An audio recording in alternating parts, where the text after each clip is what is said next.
Greetings! This is a friendly reminder that this video was made in accordance with Singapore's Phase 2 COVID-19 measures for film and TV productions. All characters and events used in this video are entirely non-fictitious. Any similarity to actual events or persons, living or dead, is purely intended. I mean, duh, what else would this video be? An Avengers movie? The footages featured are copyrighted and courtesy by their respective owners. This video is a non-profit film for entertainment and educational purposes. Although we do think Jaye, the host, is making us do this to bolster his Tinder profile. And oh, if any US peeps are watching this, please consider sponsoring us with free SUs. We did work really hard for this shit. No plates of chicken rice or Hokkien mee were harmed in the making of this video. Except maybe the chickens and prawns. Yeah, they were most definitely killed. And without further ado, here is the long-awaited, beautifully executed, finely crafted, Oscar-worthy.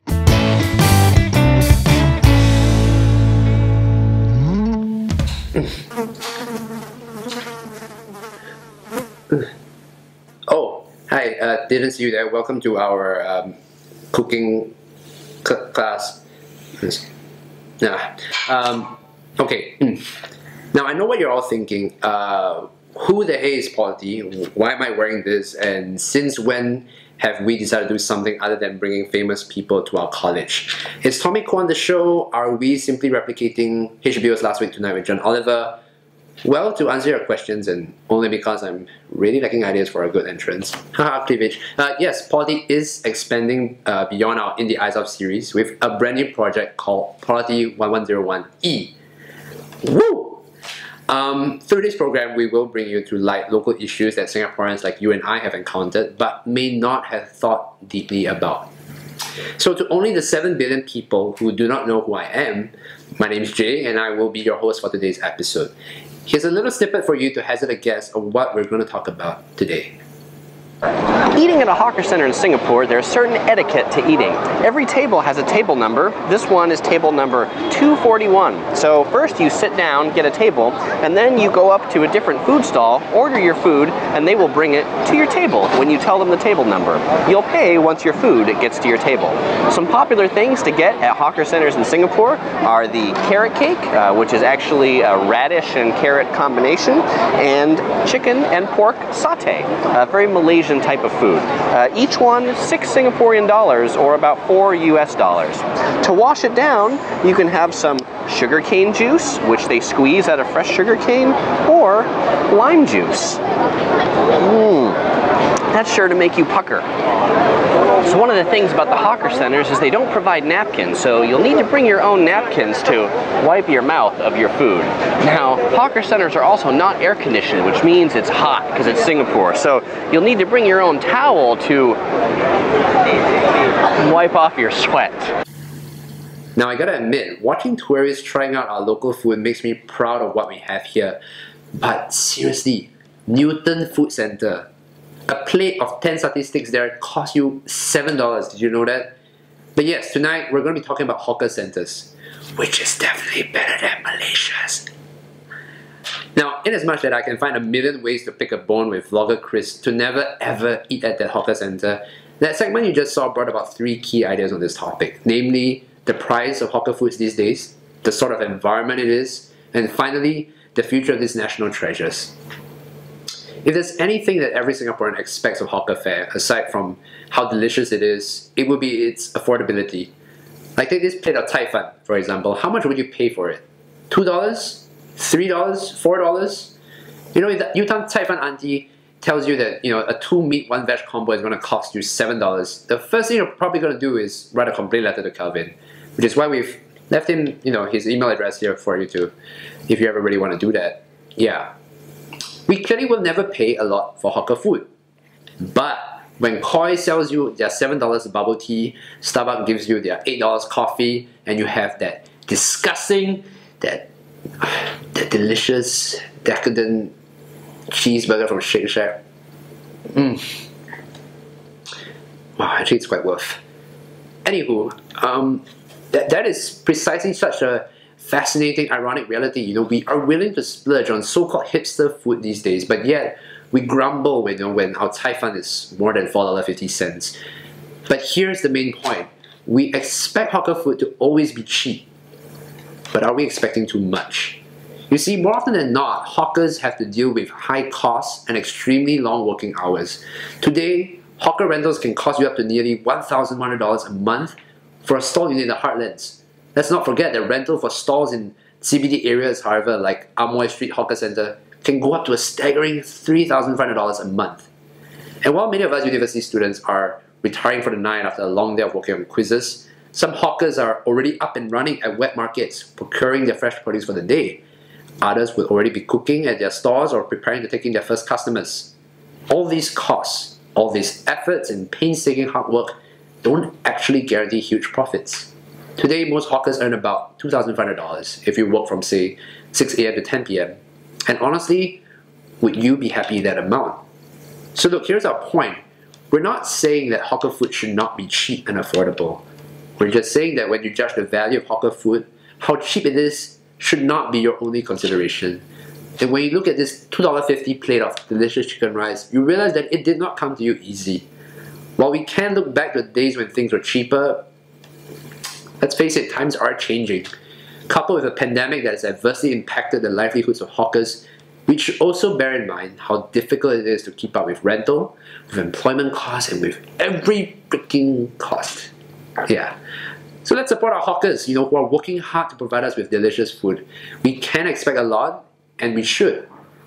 But maybe we should not expect too much. When we think of hawker food, we usually think of our nasi lemaks and our roti pratas. But have you ever thought that there is more to hawker centers than just the food? Well, this side is definitely not a rarity at hawker centers too. Going to the hawker center is sometimes a war in itself, especially with these annoying friends. Can we change that? Wrong one. Yeah, that's better. Yeah, there we go. Yeah. So of course, most hawker centers are rather clean, but only because of the unsung heroes that we often take for granted. Our cleaners. They clean up after customers and make sure that you get a decent environment to enjoy your food in. However, we're really not making things any easier for them. Cleaners are actually overworked in hawker centers. Oftentimes, cleaners are elderly workers and are understaffed, and yet we stubbornly refuse to clean up after ourselves or return our trays. Instead, we justify our mess by saying that it creates employment opportunities for the cleaners. Just listen to Madam Tan as she shares on her experience being one. 他们做到整张桌子很肮脏就没有办法，就要慢一点可以快我们就尽量快啦。有些会不太高兴说，我来这边消费，为什么我还要自己拿那个碗盘去归还呢？那你们是做清洁工，那我们自己归还了，你们不是不用做了咯？所以就等着你们自己来收啦。但是不是这样讲的，如果他归还，我们也是要抹桌子，也是有其他的工作要做，就是给我们比较轻松一点。And she's right. Cleaning up after ourselves is really not stealing the cleaner's job. Look at it this way. You make a mess of your food on the dining table and you refuse to clean it up because you want to make sure your mom and dad have something to do. Try this line on them next time and see what happens to you. Besides, there's also a very commonsensical point to cleaning up after ourselves, so that the hawker center is kept cleaner. Remember those birds earlier?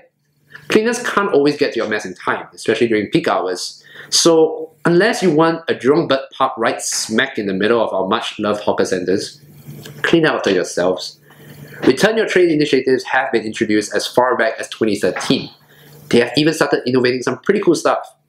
Kopitiam at our Tampines hub even has a conveyor belt like Sake Sushi's that sends dirty plates into a central return station where staff will be on hand to process the utensils and plates. But look, you don't need a conveyor belt to return your trays or any other government initiative. You already do it every day. When you return your plates at the dining hall or the various canteens on campus, we do it every time because we know we're supposed to do it. And we see others doing it as well. So let's do our part to keep our hawker centers clean. And next time you see the uncles and aunties cleaning up after you in hawker centers, smile and say thank you for cleaning our mess. So why are we making such a big fuss about hawker food? Can't we just eat somewhere else? In recent years, I would think that many of us have read plenty of articles and journals. We have watched enough, I don't know, mothership TSL videos to understand the possible disappearances of our hawker centers and the culture it has fostered. Hawker culture is our unique heritage and we should preserve it. Hawker centers were created from a period of hardship and, like many street foods elsewhere, was a means for impoverished families to earn a decent living. And that makes you wonder of how we can preserve such a legacy in a time when most of us are becoming more affluent, educated, and would rarely aspire to become hawkers. You know, compared to the physically demanding, less than desirably paid business of being a hawker, there is also stiff competition faced with air-conditioned mall food courts, which are operationally easier in terms of hiring and training, features which could push us to the brink of losing this heritage forever. So that said, as you dine at a nicely chilled cafe like say the PS Cafe up on Dempsey Road, enjoying that mouth-watering banana cake with caramel sauce, vanilla ice cream on that side, ooh, wow, what a tease. Yeah, allow me to ask you, what does the hawker culture mean to you? You know, you could be asking yourself at this point, okay Jay, we get it, you're guilt-tripping me becoming more thoughtful about hawker food, but is it really that bad of me to want to be in such a comfortable place to eat? Of course not. On the contrary, what we hope to reflect here is how much younger folks like you and me have come to value this important piece of our Singapore history and way of life. That in the future of how Singapore is to be or remain for the foreseeable future, therein lies so much in the hawker culture that represents us as a people. You know, right now you could be a baller who frequently eats your meals at high-end restaurants or someone who sticks by your $3 economic bee hoon stall for breakfast. But nevertheless, what connects us is a culture that has time and time again shown us how important and integral food security means to us individually. That going beyond our obsession of keeping hawker food cheap like the good old days, or the belief that we have a never-ending supply of hardworking cleaners to maintain the cleanliness and hygiene of these places, we should be aware that this may not be around for long, and it should be our civic duty to do whatever we can to preserve this cornerstone of the Singapore story. You know, it gives us much hope to see younger Singaporeans like Delonix Tan and Douglas Ng rise to the occasion of keeping this hawker culture vibrant, accessible, and simply a passion worth pursuing.